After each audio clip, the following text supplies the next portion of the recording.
Well, don't look at me. Just Why is carry on that the red? conversation. Why is that red light Yeah, winking? what's it doing? What? What's it doing? Why is it winking? It winks to Makes tell me you. nervous. It winks to tell you that the thing is on. Oh, that means it's okay. Right. Can't you have a conversation about something other than the video? Talk Or about other Mary than Daly. John Silver? Talk about Mary Daly. Well, I was just saying that Mary Daly, of whom there's a picture in the Times today, um, says, or it is said, that she makes something like $38,000 a year, and most people have an average of over 40. I think it was even less. Kevin was telling me something more like 32. Yeah, What 32, part 33. of the paper is this in? News. Regular In news the section. first section or whatever. There's a picture of her, so you can see it. And Do you know her? no, do you? Do you? Do you know Mary? No, I don't, but she's very famous. Yeah, I know her. I've heard about her for years. It tells about how shocked they all were when she came out and said she was gay. Who was shocked? Everybody.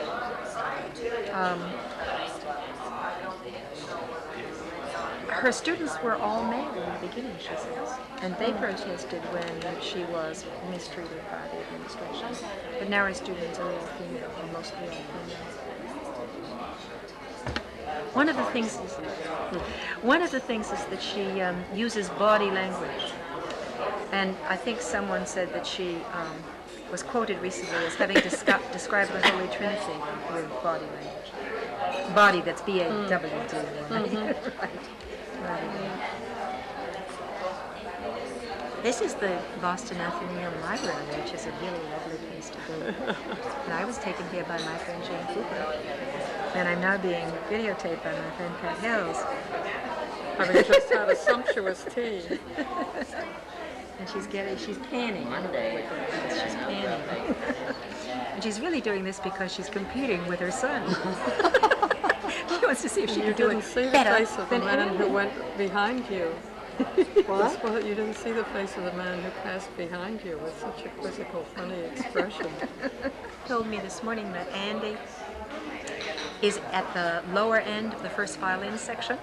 Right. And he used to be at the top of the second. He used to be at the top of the second, now he's at the lower end of the first violin. So I wanted to tell Andy that I played the violin for a long time. Oh, really? Through junior high school, I think, and into the first year perhaps of senior high school.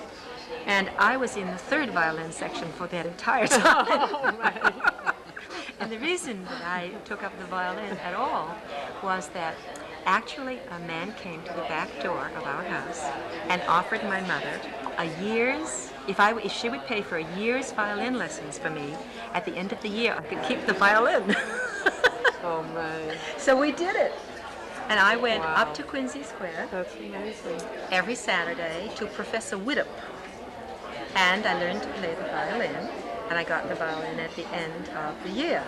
My playing was so bad that as I played away and sang, accompanying myself, neighbor women would call up and they would say, "Dear, would you like to come over and play the violin while I key you in with the piano?" Really? Yes. The only thing I ever got out of the violin lessons was I once did a still life when I got to art school with my violin in it, and my violin looked beautiful because it was rich red gold, painted thickly with a palette knife. So it gave me a painting. So what happened to the violin? I guess it was in my father's cellar, and now it went the way of all the junk that gets stored. It wasn't an expensive violin, I think you may have gathered. It may be that had you had a better violin, you could have played I a would little have bit been better. But you know, violin is You the might- worst. A violin is the worst thing for a person who has no pitch. That's right. You know, I had no pitch. I always wanted to play the viola. That's a I nice feel that's tone. my natural instrument. That's a nice tone. Yeah, it's my range, the viola. My next incarnation, I play the viola. There was a teacher who circulated among all the schools to do the special event things like orchestra. And when she found me still in the third violin section of the orchestra, like 3 years later, she said, "What's the problem?" And I said, "Well, I don't know. I think I don't have any sense of pitch. I don't have any tone. I'm probably, whatever." So she said, "Okay." She gave me the note on the piano, and she said, "I want you to sing 'My Country 'Tis of Thee.'" So I sang the first phrase, and then I did the second phrase, and I stayed on the same pitch all the way through. And she said, "You're right. It's okay. I'm not going to press you." So I gave up the violin then and there. It was the wrong art. But wasn't it nice that my mother sang me up? I think it's one I was given at the San Francisco Poetry Center. They suddenly started to videotape, and at that time, you know, they had these, it was a long time ago, and they had these huge Klieg lights Oh, right. that, you know, were right in my eyes. It was an awful way to read. And right in the most moving moment of a moving poem, one of the lights went ping, and there was no light. And I looked up and I said, "Hello," and everybody laughed. And I have no idea whatever happened to that videotape because they didn't have another bulb. I suppose there's only half of it, you know, somewhere It'd be in nice the to see it. archives. So have you seen yourself on videotape? To take them on. I think you should take. You should have taken The table, yeah. Couldn't you do the table? I don't think there's much left on it. There's nothing left.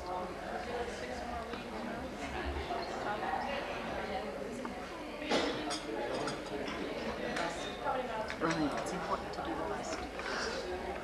Pat says she loves to. All these white men here. I should think. Pat says she loves to come and do it like on a checkerboard. And then he had various recording devices out in the audience, which were all, you know, making sequences of words. And then he had light effects, which were picking out certain words. And he was then reading a different set of words. And all I can tell you is this is the only reading I ever did in Trenton, New Jersey, to which my family came. And it was, they were sitting on bleachers. And he read for an hour and 15 minutes. Oh my God. And we were. And you were second? And no. I was not second. The first person was a very good black poet who came about 35 minutes late. And I was to be second, and Jackson McClough was to be third. So they put me in first. And just as I finished, the black poet came, and then the black poet got on stage, and he's been in prison a lot. And he pulled the plug of the recorder right out of the floor and said, "If you'd served time, you wouldn't want any kind of device recording your reading either." So that knocked Trenton for a loop. So then he read rather eloquently, but he was really the one I had wanted to have hear my work, and of course he hadn't heard any of it. And then there was an intermission, and we were already very late because he had been late, and then I had read, and then he had read. And then we had Jackson McClough for an hour and 15 minutes with all these, you know, different words impinging on other words. And I will not walk out of a poetry reading. It's against my religion. And I certainly will not walk out when someone is reading with me. So as my sister said, you realize, Jane, we're the last persons left in the auditorium. Everybody walked out? It was just awful, except for the local reporter who was only interested in Jackson McClough. Because he's controversial and exciting. Yeah. Who was the black poet? Etheridge Knight. Oh, He was a wonderful poet. He was at McDowell. Yeah, he's a marvelous I met him poet at and a McDowell. real mensch, you know, but he was rather drunk and he came considerably late with a case of beer. I don't know that any of this should be going on tape. And was it? I'm sorry. She wanted to I get. didn't pay any attention where I'm going. She wanted to get the earring. What? Oh, it moves.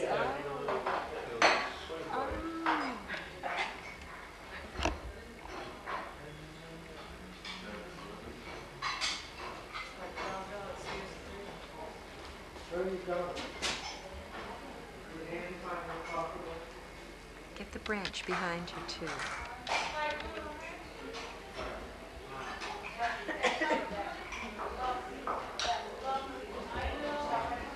This is, as I said,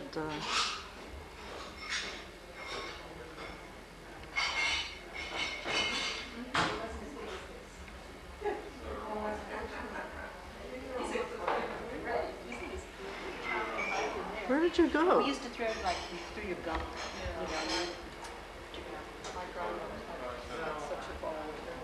Isn't this great? Get the flowers. Yeah. This. This.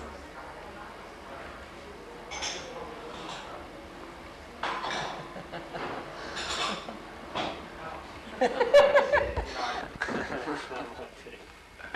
not teaching, I just work in the lab.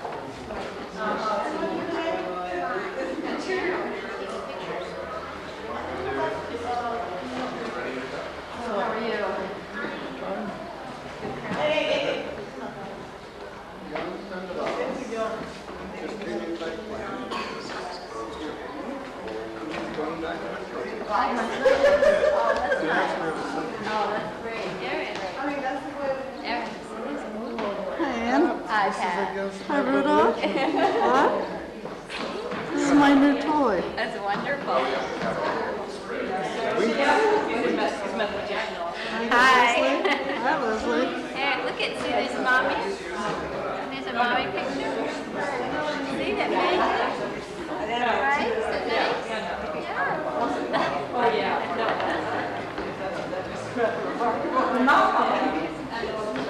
Pretty good.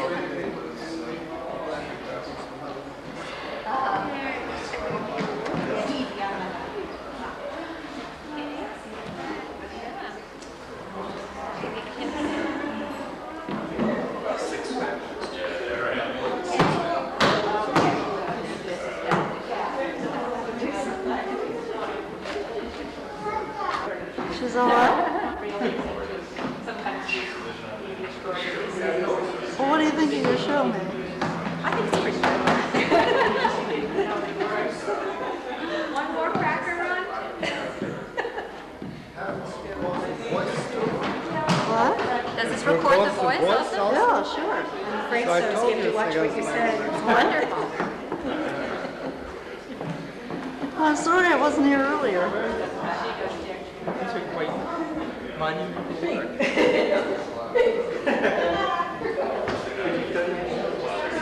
The one at the end.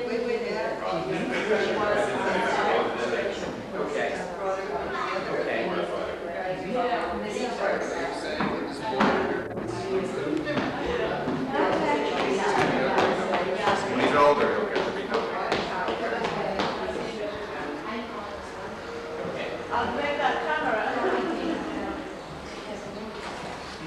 So, what do you think about these?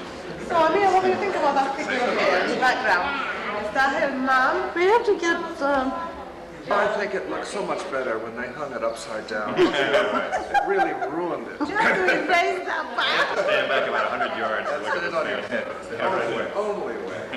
That's the only way they do it. That's all. Looks almost quaddy.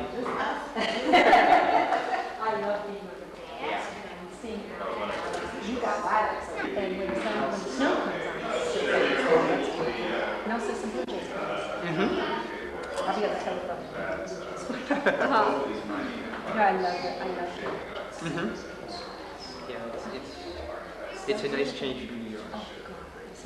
Yes. I just got told President, I was President, I told her at the end of the board, I think we're afraid I know. Yeah. And I am. Yeah.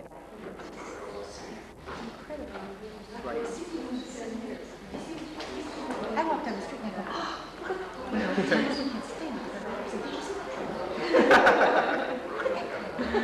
Look at that too. You know, and I go on and on like this, and he's getting so bored. He says I sound like I'm in Chamber of Commerce. Fine.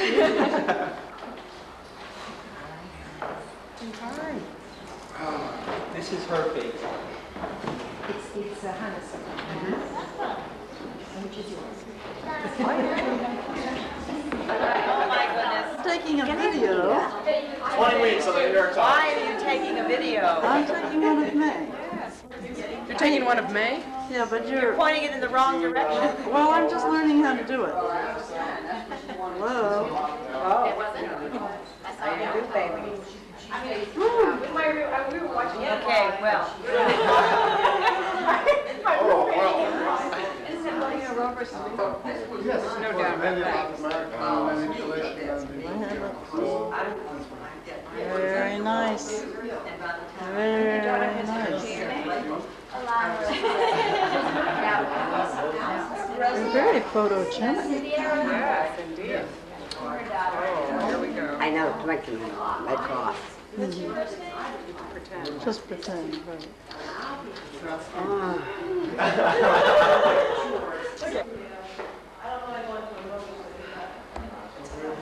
You want to say something?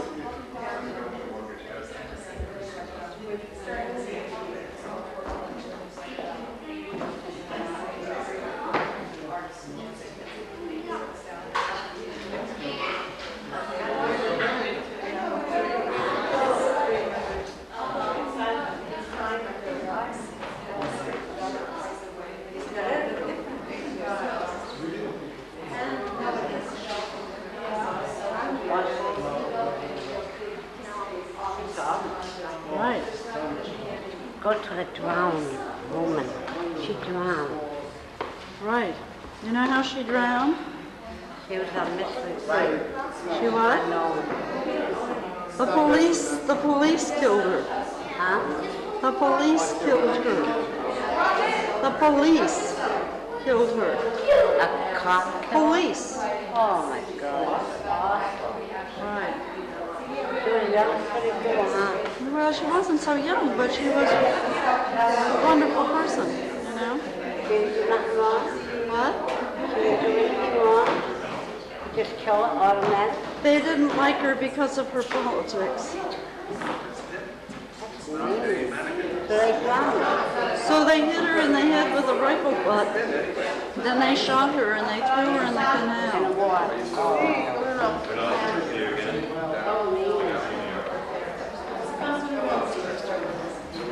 let's come back. Right. It's pretty, isn't it? Okay. You want to walk over there and talk to them? Right. Right.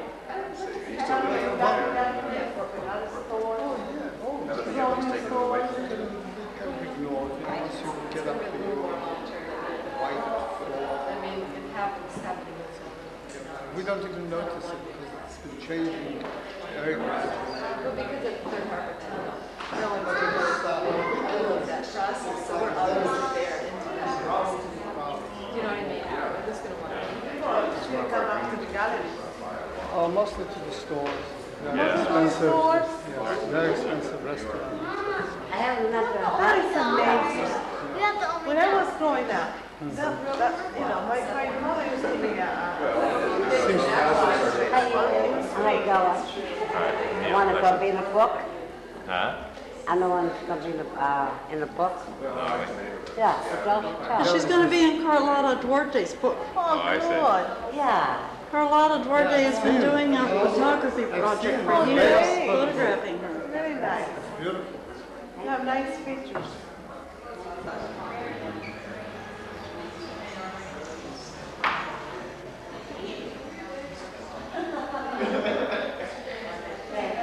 Are these supposed to be the ladies at Russian Parliament?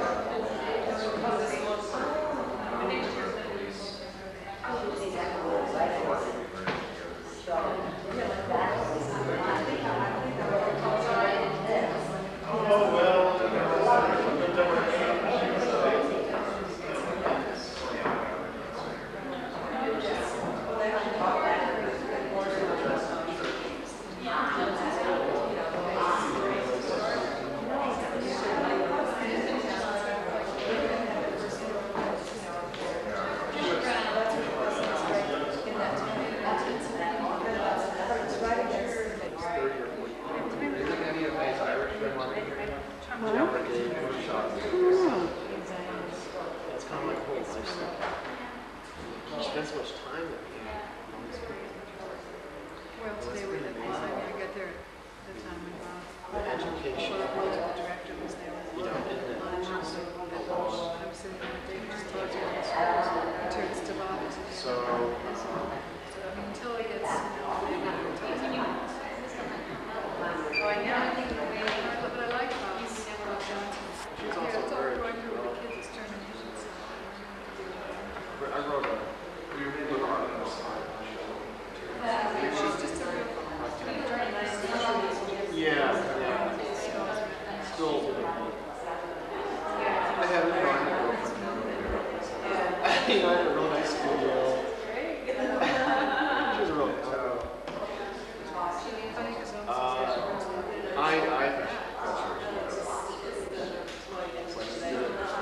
wrote a really liberal, like, stupid article, and so I'm actually. She was there with Linda, and there was a kind of event where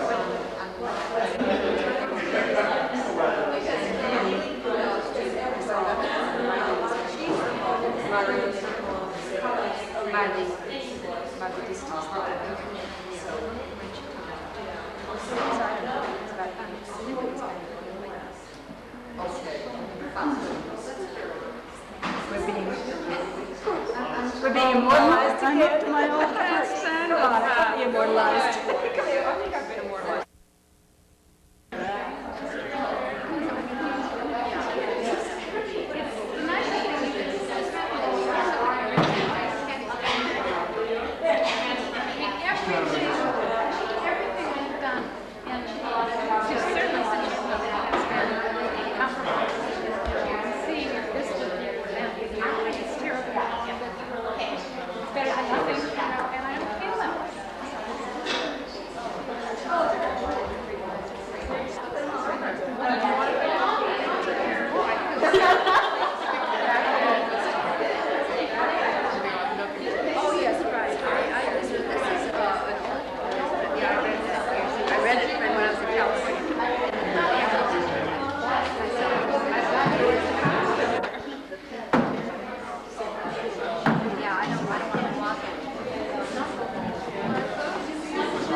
When you say going, blink, blink, blink, what does that mean? Are you going to be operating it?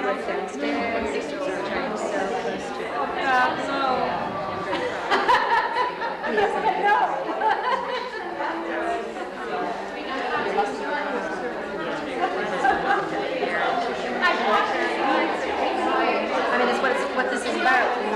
We're supposed to be interdisciplinary. I'm a sculptor, painter, but of course we also are into the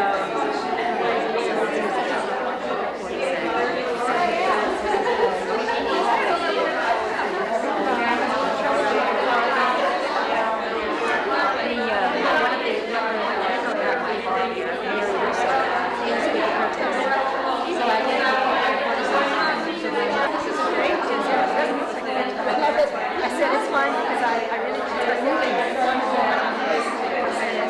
Someone else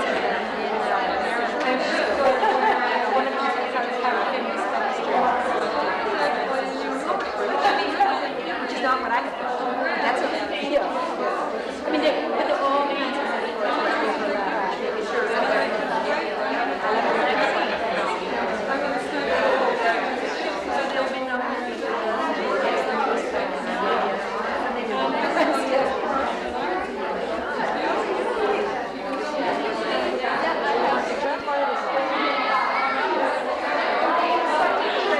Carlotta avoiding. Brought you right into it. Right. Yeah. But you're not pushing them.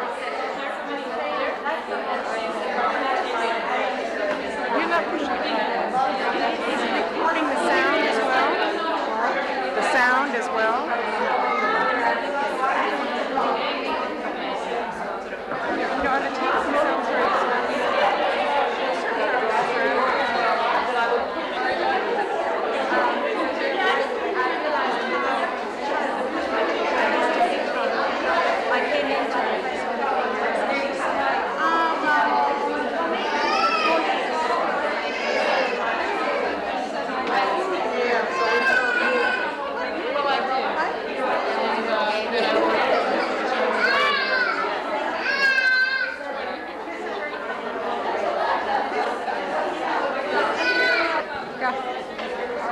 not recording.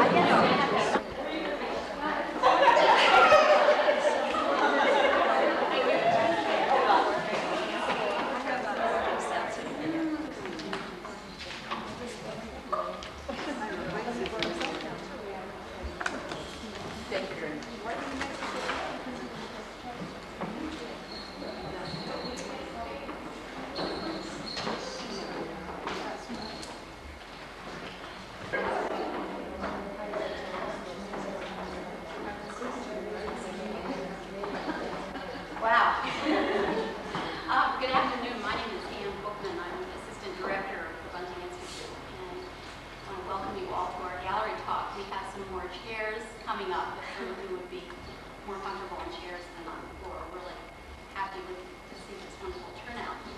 I'm not going to give a very lengthy introduction. Let me just touch on a few highlights, introduce you all to May Stevens. I know a number of you know her personally, but I'll just say a few things about what has been a very long and productive and impressive career.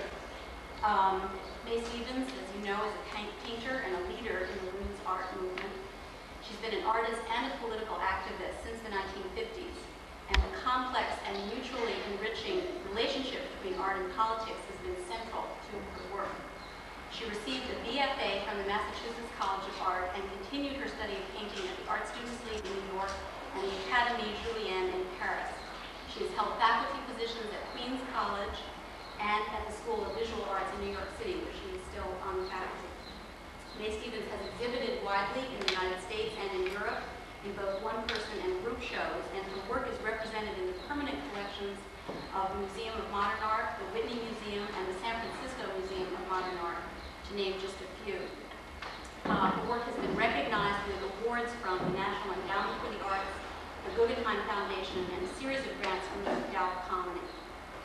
The paintings which are surrounding us are part of a series that May Stevens has been working on since 1977, a series called Ordinary Extraordinary. This body of work includes paintings, collages, and photo blow-ups. And the central figurative images are of her mother, Alice Stevens, a housewife, mother, and nursing home resident, and Rosa Luxemburg, a political activist, revolutionary, thinker, writer, and leader. The series is studies in contrasts and differences, but also an examination of the common forces that shape women's lives and choices. May is going to begin the gallery talk today making some comments, and then we really want to encourage your participation with questions and comments about the images that surround you. Thank you. I thought I would like to speak first about this painting on the facing walls, the largest work that I have done. And my original concept for this space, this working space, was to do matching paintings, two facing murals that would be similar in length and size, and that would deal one with Rosa Luxemburg and one with Alice Stevens. And they would be called The Canal, indicating Rosa's last venue, and placing Alice here in the garden. It didn't quite turn out that way. I think that there's always been a problem for me in making a symmetry between Alice and Rosa. Throughout my working with the two images, there have been different degrees of interest, attention, richness that I found in different aspects of the two women. So that sometimes Rosa dominated and at other times Alice dominated. So in this case we have the garden involving Alice in this wonderful situation. The canal is perhaps most specifically located in that end painting, which is actually a painting I did in New York before coming here. There was a film that I saw several years ago called The Draftsman's Contract by an English filmmaker named Peter Greenaway. What I remember about that film, what impressed me about that film, was the form in which it took place. The owner of an estate had hired a draftsman to survey that green, this was in color, that green gardeny environment. And while the draftsman was in the gardens with his surveying equipment, with his tripod and so forth, the story took place with various people cavorting in the bushes and having trysts in the gazebos and so forth. So the idea of watching and observing a series of events at a distance and seeing these things happening at a different distance in a landscape was one of the basic ideas for the combining of these different views of Alice in the garden.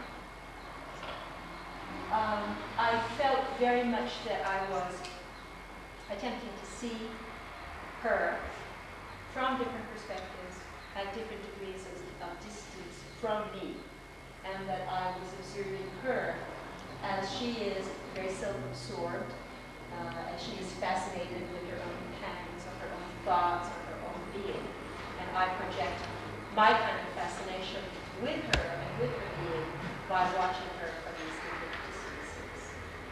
In the central panel of the garden, Alice stands in a much larger ground than I've ever used for her, and she's a much smaller part of that situation. So it's very interesting for me, who likes to make very large figures, life-size figures that get away from me and turn out to be larger than life. It was very interesting for me and really quite difficult for me to make a small figure. I wanted very much to see how she would exist in this larger environment. I see her here with hat and cane,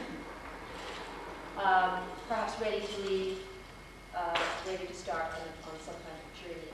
She looks to me like a traveler. I was very much interested in the surface in which she exists here, so that there's an ambiguity in the space.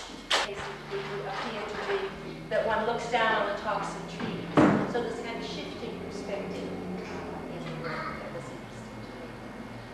So what I've said so far about the whole idea of Rosa and Alice and doubleness, I think, is very important, and the effort to deal with the two images in some kind of parity, that of symmetry, which keeps getting away from.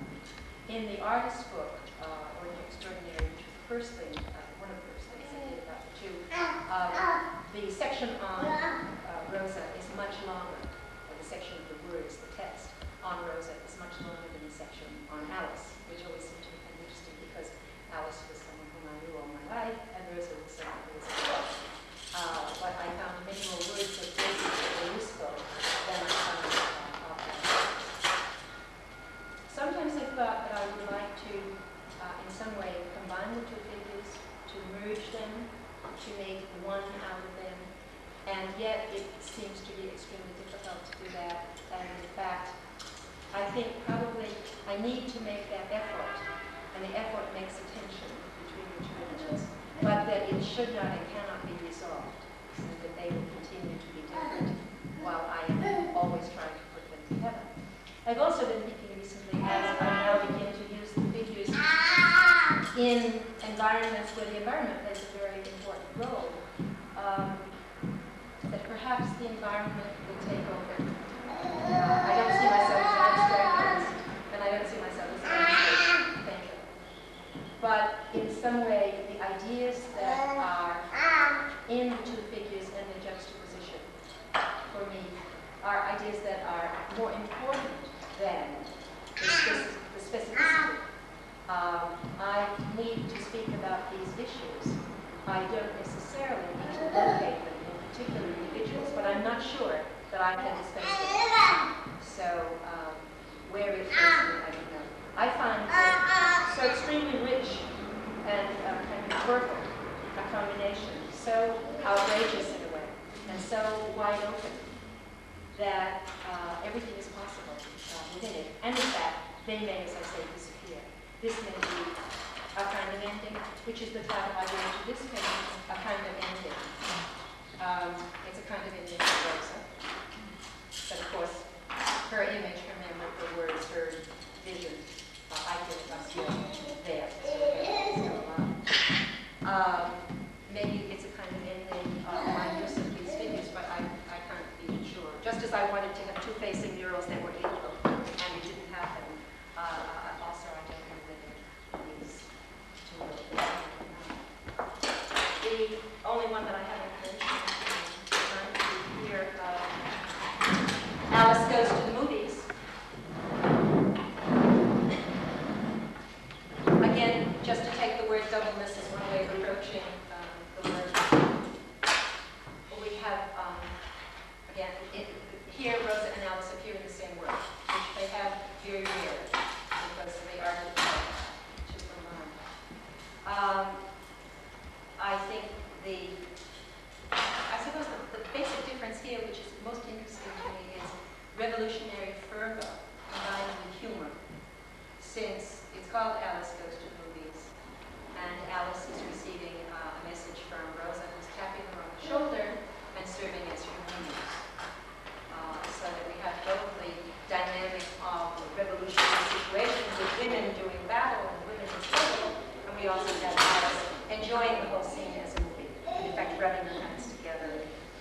savoring the situation. So we have history of the present, and we have that basic dichotomy of Alice and Rosa. And as I say, I feel some kind of humor along with a very heroic situation. I was going to maybe read to you the quote that I like from Adrian Rich that you're probably familiar with, because I think it's one of the probably most quoted Adrian Rich lines. And I had it used in this catalog. And it says, the rejection of dualism, of the positive-negative polarities between which most of our intellectual training has taken place, has been an undercurrent of feminist thought. And rejecting them, we reaffirm the existence of all those who have through the centuries been negatively defined, not only women, but the untouchable, the unmanly, the non-white, the illiterate, the invisible, which forces us to confront the problem of the essential dichotomy, power and powerlessness. So the two, the split, the divide, and that fits so well into all of these dichotomies that we face, like essentialism and deconstruction, and mind, body, and the whole kind of split. And art and poetry suggests the split. These contradictions fascinate me, and I'm not willing to give up either. And so then the problem is, how do you get them together? And as I said, I think it's in some sense not workable, but we can't do that either. I would love to have questions or comments from May, I'm a student here this morning, and they most want to know who is this person here. all the figures on the left, we have the women of the French Commune, 1871, and the upper right, and behind them are words. And Rosa twice. Here's Rosa being Alice's words.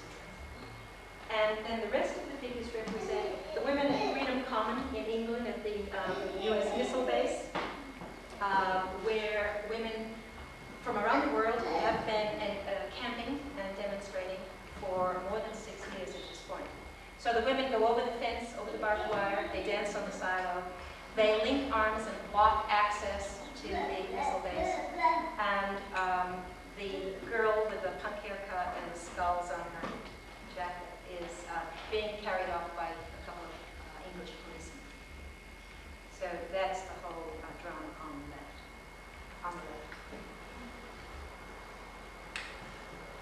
Marilyn? May, is it ever going to be possible for you to get a retrospective of the whole piece that you've been doing for all these years? I want the biggest, best, most prestigious venue that I can find from New York. And I want to make a movie of this, through this. I want a movie, a sequencing of these works through these spaces. And if there are gaps in the sequence, I will paint them. I will put in some more. I'll make some more, right? And I want this sort of, in a sense, static movie, but a movie done with paintings. And then there could be a room around the corner reference some of the photographs, which would be different. So that's my vision.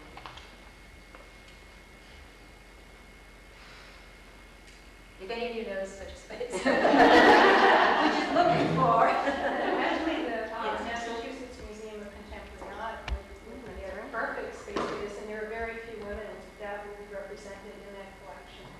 I believe I think I've counted even 9 or 11 on the present list. Well, 60. one of the things that I think about is, I will quote you 2 criticisms that have been made of my work by Donald Hesper, who has supported the work, written in the catalog, and he owns one of my works, and he's been very supportive in many ways.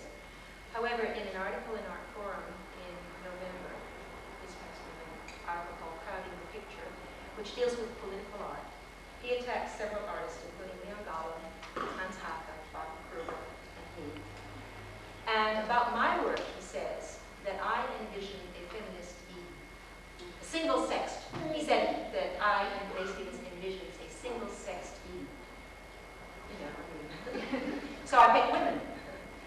And then he also says that I think that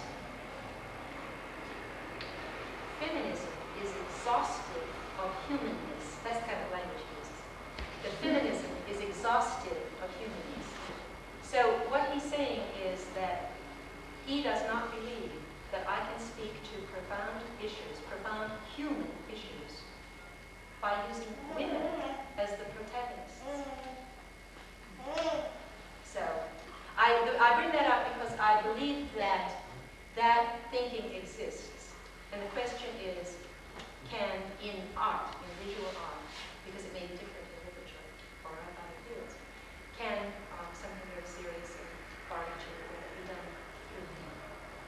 does that already marginalize it?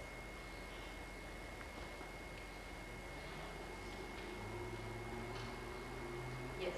I think being here this year has changed your work a lot. I think this space is really, I love this space, and it's the room and the atmosphere around it, and the trees and flowers up there, and so on. I think I have worked more intensively and larger. In my loft in New York, I don't have a single wall this long, 40 feet long, because my wall has a fireplace and a radiator interrupting it. So I've never had such a totally open deep space. And my feeling is that when you have the space or the opportunity, then you rise to fill it. It needs it. But I also feel that about the work, my own work. When I was asked about where I would like to see it put and so forth, I also feel that this work demands a certain kind of space, and that we'll get it, because it exists, and it's like some sort of trajectory where it needs to have that culmination, and that they're behind.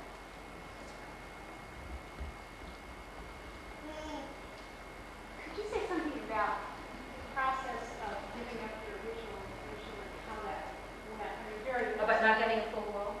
about not having a parallel Yeah. go all the way. I mean, it seems a process that's so familiar to people who work creatively, and so interesting in terms of what you're talking about here about and about this attempt to make parallels.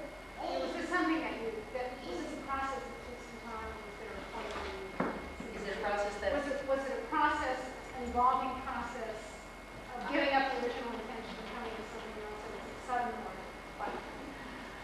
It operates in such a way that when I have a concept which comes into being in a very direct way, so that I have something in mind and then I just do it and it happens like that, I don't trust it. I'm worried about it. And that's true of this painting. This painting came very much as it is. There was very little change since it came into being. Usually there's a lot of angst and changing and all kinds of things. Figures. In my paintings where there are many figures, for example, or painting like this, figures go in and out. Figures get painted out. Then they may get put back in. There's a big, fascinating, difficult kind of struggle to come to some kind of realization of what you want. And I believe in a dialogue with the work. The abstract expressionists used to say the painting paints me. And I understand what that means. I understand what the painting is only exciting to do if you're in dialogue with the work. And I think that the results are only exciting if it's something which didn't exist before and it didn't exist prior to your doing it. You don't know what it is. And I remember Anna saying that. Someone asked Anna at the end of her colloquium, will the mother and the daughter have the same politics at the end when they get together or whatever it was? And I said, I haven't written it yet. I don't know. But that's the way that is. It has to be, there's another kind of part of that. When I was a young painter, I used to think that there was an answer, a solution to the painting that I could, if I really thought hard, worked hard, find. And that it existed, and that I could maybe think my way, fight my way through to it. But I realized at some point that it doesn't exist. And I have to make it. It doesn't exist because I have to make it. I have to, or recognize it perhaps when it comes. But it's not a priority. Yes? Did you? Oh, sorry. Yes? What do you think sort of made you the medium for other people's voices, the way Rosa Luxemburg was? Because the way you have somebody who didn't have a political voice juxtaposed with somebody who had a profound social and political voice, and then you are a woman with a social and political and artistic voice combining these two. How do you see that process where one woman can become the voice of so many people who've lost their voice? I think that for me, socialist politics and feminism are about helping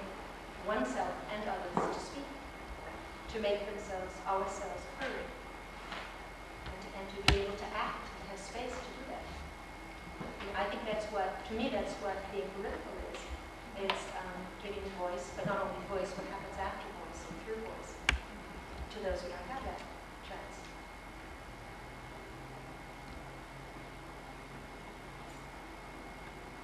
Because the work has a triple effect of a woman who didn't have a social and political voice, and another woman who had a voice for so many, and you who are having a voice for two of them in combination.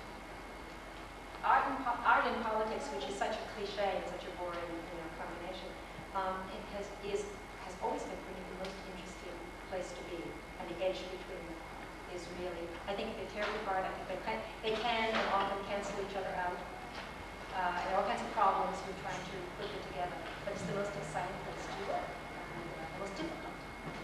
And not to sacrifice the art. And see, that's where my political friends often have problems. I have problems with them and they with me. Not to sacrifice the art. On the other hand, not to sacrifice the politics, which is impossible. It's really impossible. But that's what's interesting to try to work. How does that involve in your own work? This pretension that you describe. Do you feel like you're at a different place in that now, say, maybe 10 years ago?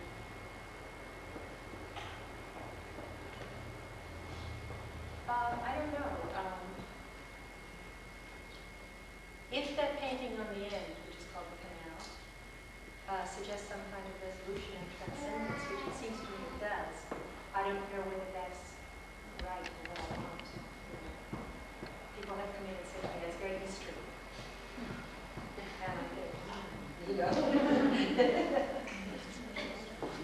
But since I watch what happens when I work, then I have to decide if what comes up fits into the whole. And another kind of aspect of this is that I don't believe, and maybe that's why I work in series, I don't believe that any one work says it all, and that any one artist is responsible for everything. I talked about the work at Kenyon College where I had an exhibition, and I think somebody asked me, but will the people in the South Bronx understand? And I said, I don't know. What can I do? This is what I know, and this is what I feel, and this is who I am. And I can't, just do this. I do what I do. What was the question? That's all right, yeah.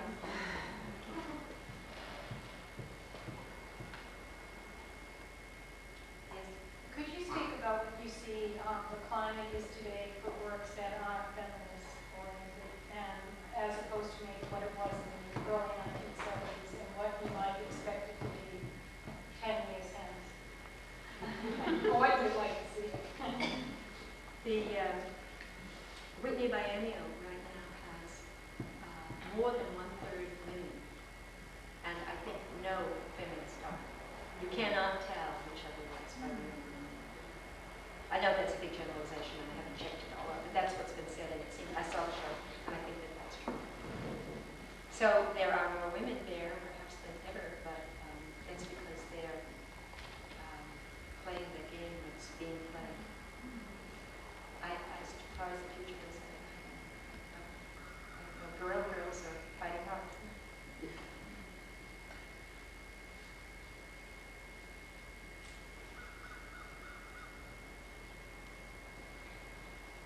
I'm not going to do this in order because I have a lot of thoughts that aren't necessarily connected. I think it's very interesting. That is the first painting, I think you said. I think that's the resolution. It looks like a resolution. Yes, in other words, of this whole series. That was the first one, so you would have put the end first. The work is really non-linear. When it is described, and even I sometimes use the word narrative, I think it's narrative, but it's not linear. And I don't know why that is, but this is not linear. I was asking myself if I talked about this painting today, would I suggest which is the beginning and which is the ending? And I wasn't able to do that. When I do multiple images of Alice, very often it'll be the central image, which, they're not chronological. I can use Alice in several paintings, but she will be of different ages and it's not a chronological arrangement. So it's not a linear narrative. And I go back and forth. I fill in places which seem to me need expansion. One of the Bunting fellows here, I think it was Elena Bell, who was at the Carpenter lecture, said that she could see that every time, it was a very nice thing in her words, it was something like she could see that every time I added something, it cast a light backwards on the previous work. So that, and that's what happens, it all changes all the time. You know what? Well, yes, but the other thing is, well, lots of other things. The innocence, the simplicity, the sweetness, the childlike quality of analysis is in juxtaposition to all that was going on in this world is wonderful. Very strange. It's sort of amazing to me that she takes such power. She was a small woman, which is amazing because she seems so iconic. Right. And the last thing is the canal, while I know that, the immediacy of that I find very striking, and it looks to me as if you put gel in some of it, and then you decided, that's it, that's finished. And so you didn't finish the rest of it with gel. I like the shine and then the matte. It began with washes of blues and purples, and then there was I guess a black line cloth. My means are always very, very simple. I use acrylic with water, and I don't use any elaborate means, and it's like a principle, you know, I mean, it's a taste, an aesthetic. And so I'm not interested in materials and all kinds of improvements. The improvements and the new materials have to come from me in the work, not because some manufacturer does something else. You know. But anyway, I'm not using oil anymore. That doesn't change. However, I put washes of the blues and purples, drew on the figure maybe several times or overlapping different lines or whatever, and left some of the original washes to show through in many places. But all the paintings start that way. They all start, all the paintings have more color under them, except the canal. They all have more color under them than is very obviously there at the end. There is a lot of color in most of my paintings, which has gotten buried embedded into the painting. I often like the idea that like color leaks through the cracks in the paintings. And I feel it's very important and it enriches the surface a great deal. As I work on it, I don't know how much color will be left. I would always like to leave more color. I would like to have more color. But if it doesn't do anything, if it's there because it looks good or it's pretty or something, I don't want it. It has to be essential. So I get rid of it unless it's essential. And then there's that decision always to make about how much of it can be useful and how much of it is distracting. Because I want the work to be very focused and very pointed and powerful. I don't want anything not necessary. Some artists I know speak about the word economy as one of the best words to think about in art. Now, I'm sure this doesn't work for everyone. But economy meaning that there should not be anything. One should be economical in the sense that one doesn't want anything which isn't contributing, which isn't essential, which isn't bearing on adding something that you wouldn't want to do that. I also can get interested in Baroque kinds of work, but I find that something useful for me. The idea that if it is not necessary, I don't want it. Because, and you know this when you edit, and when you write, you know that the thing which is extra takes away from the power. So a lot of this is paring things down and putting on more color and then taking most of it away. But my thinking about that is that what has been there before is still there. And the build-up of surface and the leaking through or traces of other color or maybe mixing in of other color, all of that adds. I don't want to throw it away or clean it up. I would like to have the whole record of all the process visible. I'm marking it. Yeah, this is about that. It's one of the things I love about the painting, but it's occurred to me looking at it, particularly because I saw a couple of these things in our statements, that some of the solution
to get power without some kind of control, some kind of holding back. Otherwise, it's dispersal. And I want to focus and to hold it, but to feel, to have it known and understood that that's there, to have it sort of felt and visible. But you don't get that if there's no holding back, if there's no form, no formality, no rigor. It's this tension, again, the tension between two opposites.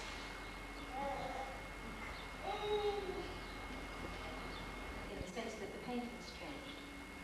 So I think my envisioning of my mother. How long have you been painting? Sorry? How long have you been painting? The Ordinary Extraordinary series began, the very first manifestation was in 1977. There was a couple of collages. That was the beginning. So I think that one can see that Alice changes through looking at the sequence of images. So that means that my relationship with her changes as I think of her. How did I feel about using her? Is that Why you chose the conscious reason? especially opposite to Yeah, the conscious reason when I started using Rosa and Alice together was to talk about the extremes of the spectrum of women's lives. When I say something like that, it sounds very programmatic. And I think when I started, for example, it was no sense that this was a series. I was working for the Heresies Collective, with the Heresies Collective, and for the first issue I did a 2-page spread, which had a tribute to Rosa Luxemburg on one side and a piece called Two Women on the other side. And in the Two Women piece, there were 3 images of Alice and 3 images of Rosa at different stages of their lives. So that was the first, and that was just 2 pieces I did for that. And then I began making more of these collages and blew some of them up and eventually began to paint them and still do the other kinds of work along with it. At that point in the women's movement, I felt that working class women felt this was 1976, 77, the working class women were feeling that the women's movement had nothing to do with them. And the women's movement was about career women and looked down on women who stayed home and had children. And so I wanted to specifically address that. And I did that, tried to do that by choosing Rosa Luxemburg and Alice Stevens, who were opposites in almost every way you could think of. And then tried to find out what that's. Was there a third part? Hair. I think is a different Rosa than the Rosa Luxemburg in my work. And we both found in the readings about Rosa Luxemburg things which we were looking for and things that we wanted. Jane is very interested in Rosa's very strong ecological interest, very interested in nature. And I was interested at that time in Rosa's political activity, so we had those kinds of differences. When I say things in the writings about Alice, for example, that she became silent, people think that she may have been struck mute, which is not the case. She just didn't talk much. But I make it some kind of a structure. So you're right, it's fact and fiction, as it would have to be. Can you say something about your mother? You referred to silence, and Rosa, of course, was silenced. And when I myself talk to young students about women's art, I'm always astounded by their silence. If anyone responds, they're always the males in the audience. It's rare I ever get a female who asks the question. Is the silence and the silencing of the voice a part of is that your theme? Very much so.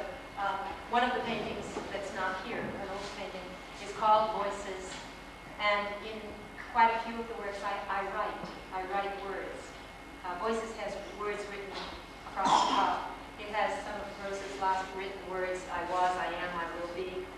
And there's an image of words up there. And I very often try to use words in work.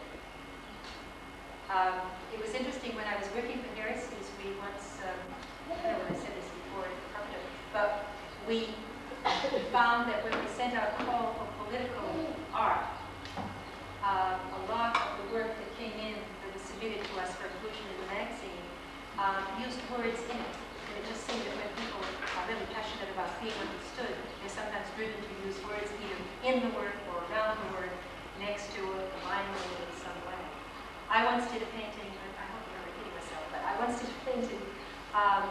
women, I think it was called Soho Women Artists or something, or maybe it was Mysteries of Politics, and I wanted the meanings to be very clear, hopefully. And at one point I said, if necessary, I'll put balloons coming out of their mouths. And I might want to do that sometime. The other thing, though, to say about voices and silences, this is a non-linear. Questions are not clear. I try to make them clear. But I also think that my own talk about the work and writing about the work sometimes does damage to the work, that it limits it, and it pins it down in ways in which it shouldn't be. So the tension between words and non-words is a very difficult one for me. I want the work to be felt and understood, but I'm afraid that too often people think that this is exactly what it is, and I know they understand it all, and I've said it all, and it's very simple, because I told you what it's all about.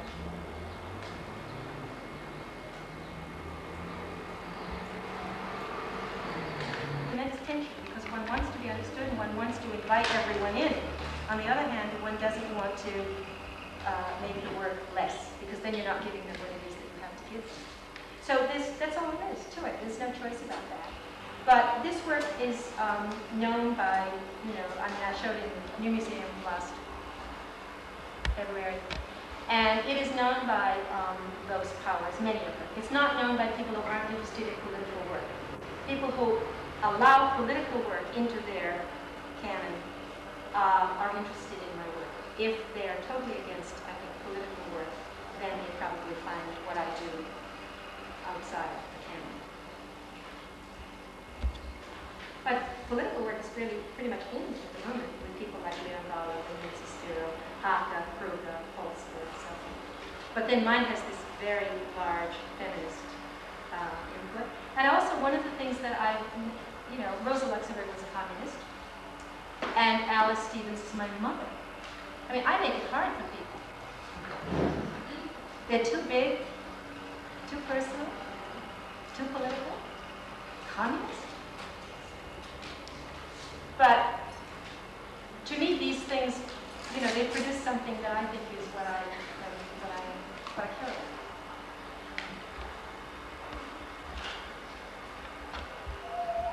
What do you mean you're free to do exactly what you want to do? There are certain limitations like starvation from somebody or not being able to maintain yourself in a profession. No, at that point, I determined I was going to earn my living by teaching. And I determined I was going to earn my living by teaching, but I was afraid that teaching could become a trap. And so I did not intend to go the tenure and that kind of thing. Teaching, I teach part-time, and I teach part-time to support my habit.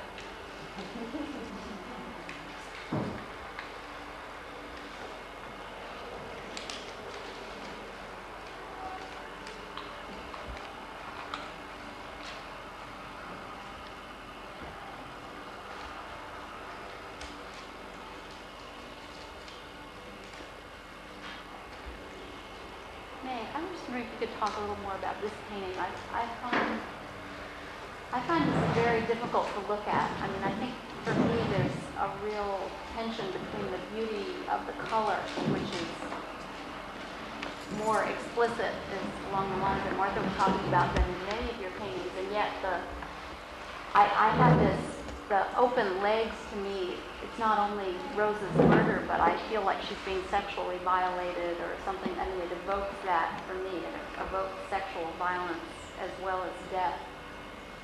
And I was just wondering if you could speak a little about your intentions.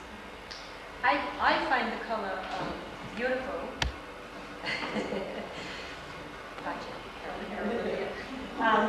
But also, I find it lurid. It seems to me very technicolor.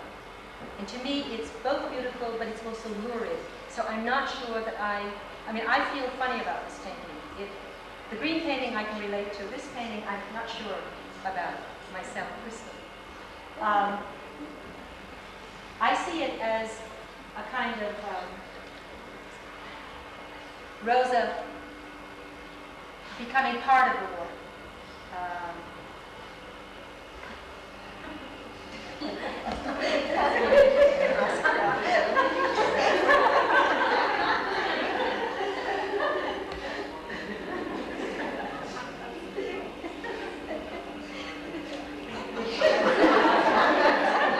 this on video?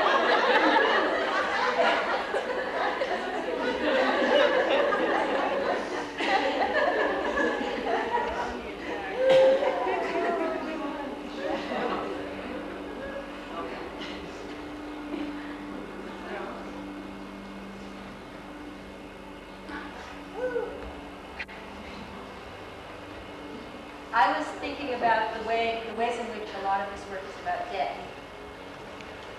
Both Alice and Rosa are dead. My mother died in 1985. And I have the paintings of Rosa's funeral. And there's a very direct dealing, I think, with death in many ways. Some of you may know that my son died while I was painting these paintings. And some of that passion went into some of these paintings, especially the funeral paintings of Rosa. So death is something which I am dealing with, but I think that what I'm interested in is not so much death as the relationship between life and death, and the way they flow into each other, and how important death makes life. So I see Rosa here as either dead or dying, but joining the natural world, dissolving into water, a kind of oneness.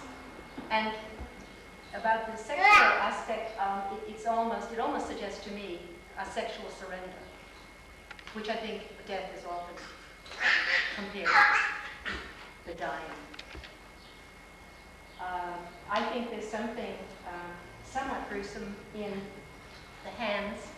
I mentioned to some people that Rosa was thrown into the canal after being killed. Her body floated to the surface of the canal in Berlin 5 months later, and her housekeeper came to identify the body, and she reported that the body still had its gloves on, and there was a wisp of velvet, which is very kind of shocking details. So I feel that the gray gloves, those hands gloves, are quite disturbing, reminiscent of that. And also the color, the idea of velvet is suggested to me by the color, by the kind of shine or variation in the velvet.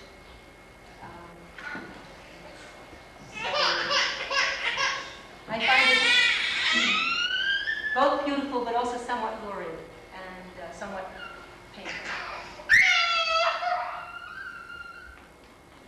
Are there any other questions, comments?